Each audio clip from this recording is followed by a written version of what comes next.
오늘 나눌 말씀 제목은 고난에 대한 그리스도인의 대처법입니다. 지금 이 시간 이 하나님의 말씀 가운데 성령님 함께 하셔서 은혜와 평강이 넘치는 시간 되시기를 바랍니다. 네, 여기 앉아있는 우리 모든 성도님이 계십니다. 이 중에 어느 누구도 문제가 없는 사람은 없습니다. 어느 누구나 가정에 고민이 있고 또 자녀의 고민이 있고 또 건강에 고민이 있습니다. 또 사업이나 직장이나 학업이나 집안일에 문제가 있을 수가 있습니다. 문제가 없는 인생은 없습니다. 여기서 문제가 지속되면 이 슬픈 일과 또 고난이 일어납니다. 그렇다면 이러한 슬픔과 고난 가운데 우리가 어떻게 대처하여야 하겠습니까? 성경은 우리에게 고난을 겪으며 지혜롭게 대처한 이 여인에 대하여 이야기하고 있습니다. 본문에 나오는 여인은 여러분 모두가 아시다시피 한나라는 여인입니다. 이 여인은 에브라임 사람 엘가나의 아내였습니다. 엘가나에게 이 두 명의 아내가 있었고 또 그의 아내의 이름은 이 브닌나와 한나입니다. 그런데 이 두 명의 아내 중 이 브닌나는 아이를 가졌고 반면에 한나는 아이를 가지지 못했습니다. 그럼에도 불구하고 이 엘가나가 이 임신을 못하는 이 한나를 동정하고 너무나 사랑했지만 두 아내 사이에는 이렇게 극심한 경쟁심이 있었습니다. 이 브닌나가 이 아이를 낳지 못하는 이 한나를 심히 격분하게 하여 괴롭게 한다고 이 성경은 말씀하고 있습니다. 이러한 상황은 매년 이 여호와의 집으로 올라갈 때마다 이어졌습니다. 그렇기 때문에 이 한나는 날이 갈수록 이러한 현실이 너무나 슬퍼서 이 낙심하기도 하고 또 화를 내기도 하고 또 울며 이 비참한 생활을 근근히 이어나가고 있었습니다. 그렇다면 이 여인은 어떻게 이 슬픔과 고난의 상황을 극복하였습니까?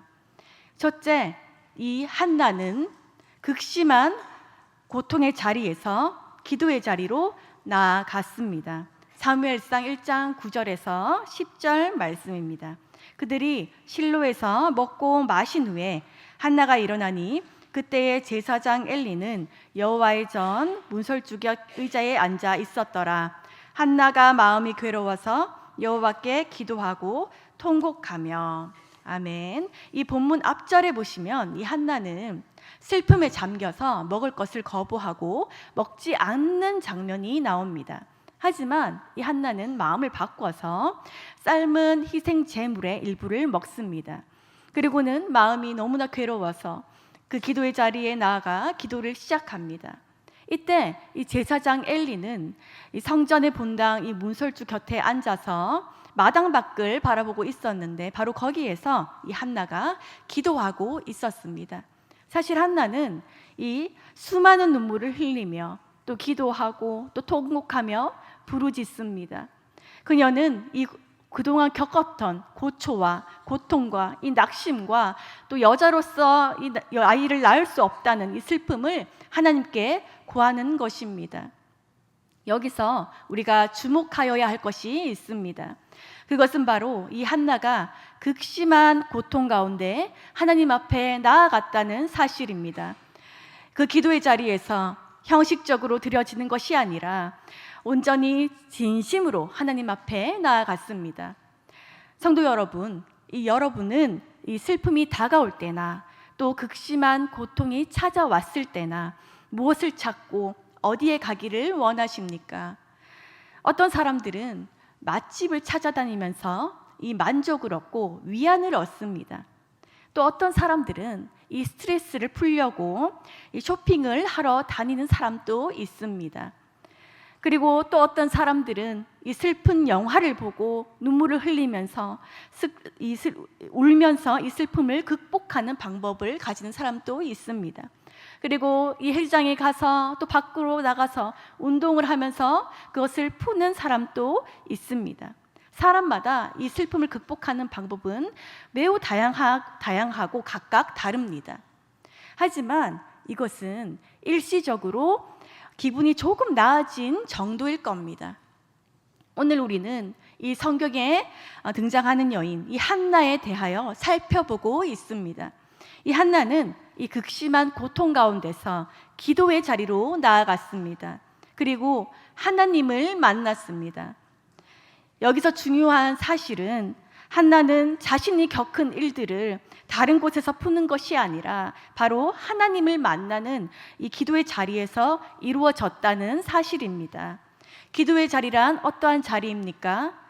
사람이 많고 시끄럽고 이 산만한 그러한 곳을 의미하는 곳이 아니라 온전히 하나님만 바라보고 하나님만을 집중할 수 있는 고요하고 인적이 드문 곳을 의미합니다.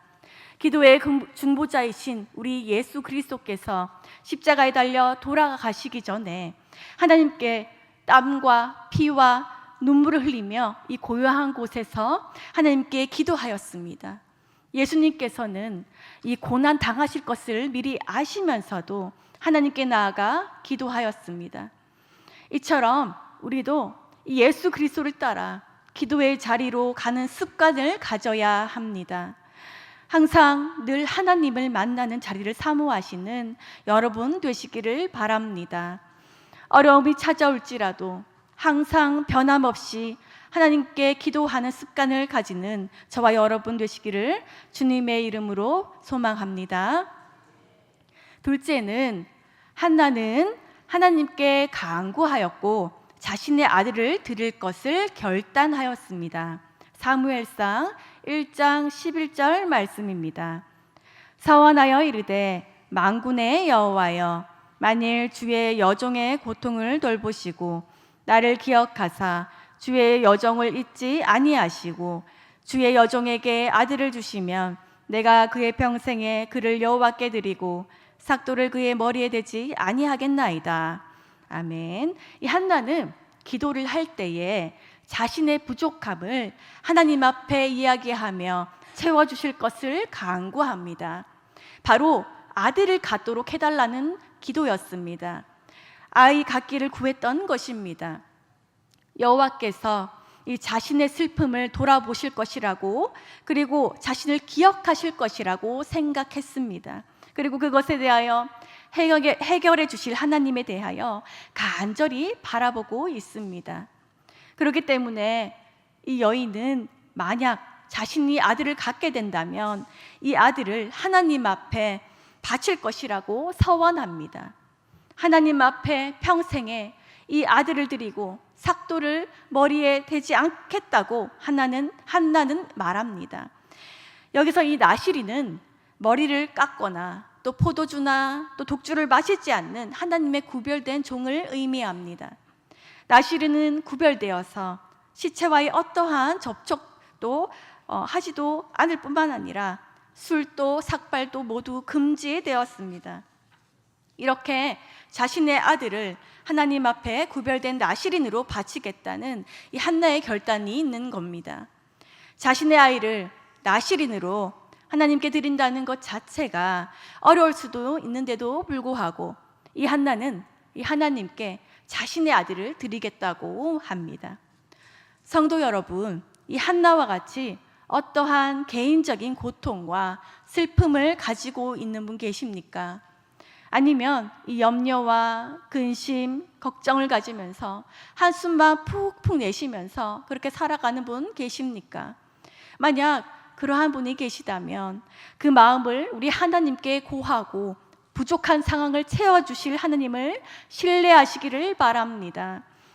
걱정과 염려가 있다면 그것을 완전히 해결해 주실 하나님만을 바라보시기를 바랍니다. 이 한나는 이 아들을 가지지를 못했지만 그럼에도 불구하고 하나님께 나아가 아들을 가지게 해달라고 간구했습니다.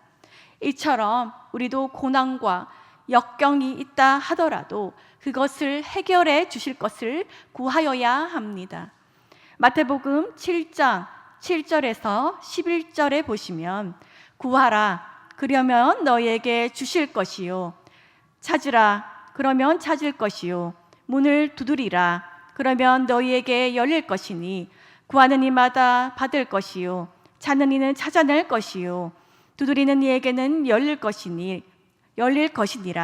너희 중에 누가 아들이 떡을 달라 하는데 돌을 주며 생선을 달라 하는데 뱀을 줄 사람이 있겠느냐? 너희가 악한 자라도 좋은 것을 자식에게 줄 알거든 하물며 하늘에 계신 너희 아버지께서 구하는 자에게 좋은 것을 주시지 않겠느냐? 아멘. 이 마태복음에 기록된 이 예수님의 말씀은 참 우리에게 감동적으로 다가옵니다. 우리가 아무리 죄인의 신분에 있다 할지라도 구하면 이 하나님 아버지께서는 우리에게 가장 좋은 것으로 주신다고 말씀하고 계십니다. 그러므로 우리는 우리의 아버지이신 우리 하나님에게 우리의 부족한 것을 아뢰어야 합니다. 그리고 성령께서 주시는 마음의 감동이 있다면 우리의 마음을 담아서 하나님께 소중한 것을 드릴 수가 있습니다. 이 한나는 자신의 아들을 하나님께 드리겠다고 결단을 하였습니다. 그것처럼 우리도 하나님께 이 사랑하는 마음을 표현해야 합니다. 한나처럼 이 아들을 서원하라는 말은 아닙니다. 조금이라도 성령의 감동이 있다면 우리의 시간과 삶을 하나님께 드리겠다는 결단을 할 수가 있습니다. 아니면 우리의 물질을 드릴 수가 있고 또 찬양과 영광을 하나님께 올려드릴 수도 있으며 또 다른 어려운 이웃을 도와주는 방법도 있습니다. 우리가 하나님께 드릴 수 있는 방법은 참 다양하고 여러 가지 방법이 있습니다. 우리는 하나님이 언제 어디서 어떤 일을 행하실지 알 수가 없습니다. 다만 하나님이 우리를 사랑하고 우리와 함께 하시며 우리를 지키신다는 것을 믿고 기도할 뿐입니다. 우리는 살아가면서 갖가지 어려움과 위기를 맞이하게 됩니다. 육체적으로 병들거나 그리고 사고를 당하거나 장애를 당하기도 합니다. 또 경제적으로 어려움을 당하기도 하고 또 직장에서 명예퇴직을 당하기도 하고 부도를 맞기도 하고 취직을 하지 못해서 방황하기도 합니다. 가정에 걱정, 근심이 끊이지 않아서 고민하고 부르짖는 사람들도 있습니다. 그리스도인들은 이런 일을 당해도 찾아가 부르짖고 기도할 분이 계십니다. 곧 우리 하나님이십니다. 이것이 그리스도인의 행복인 줄 믿습니다. 요한복음 14장 14절에 내 이름으로 무엇이든지 내게 구하면 내가 행하리라 라고 예수님은 약속하셨습니다. 이 약속이 우리에게 행해질 줄로 믿습니다. 어떠한 고난과 역경이 찾아온다 할지라도 언제나 하나님만을 바라보고 기도하며 간구하는 저와 성도님들 모두 되시기를 소망합니다. 셋째는 이 여인은 이 하나님을 신뢰하고 믿었기 때문에 기도의 응답을 받았습니다. 사무엘상 1장 17절에서 18절 말씀입니다.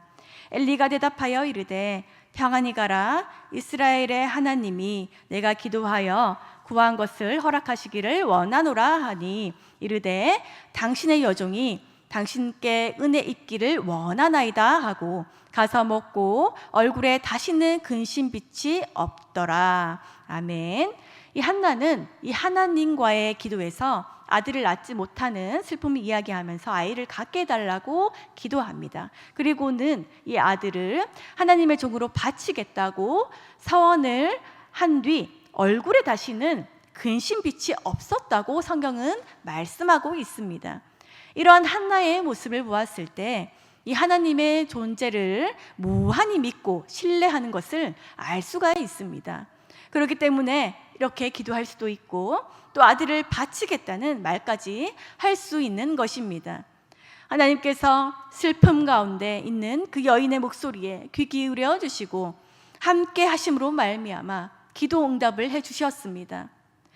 그 여인의 고민과 문제를 해결해 주셨습니다.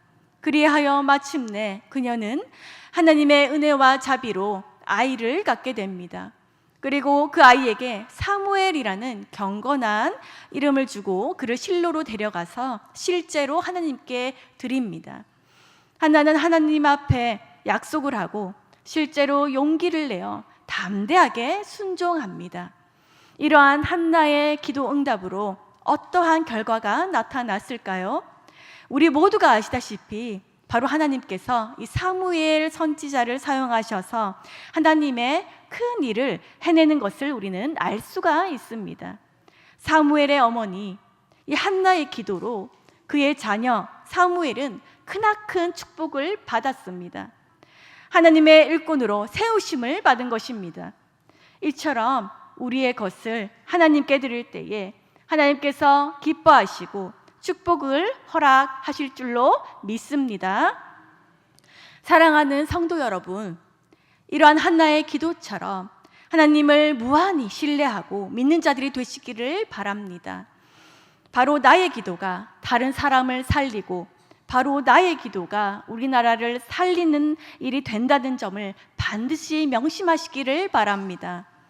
우리의 굳건한 믿음으로 또 하나님께 기도와 간구를 한다면 반드시 하나님께서는 하나님의 자녀인 우리들에게 좋은 것으로 기도 응답을 해주실 것입니다.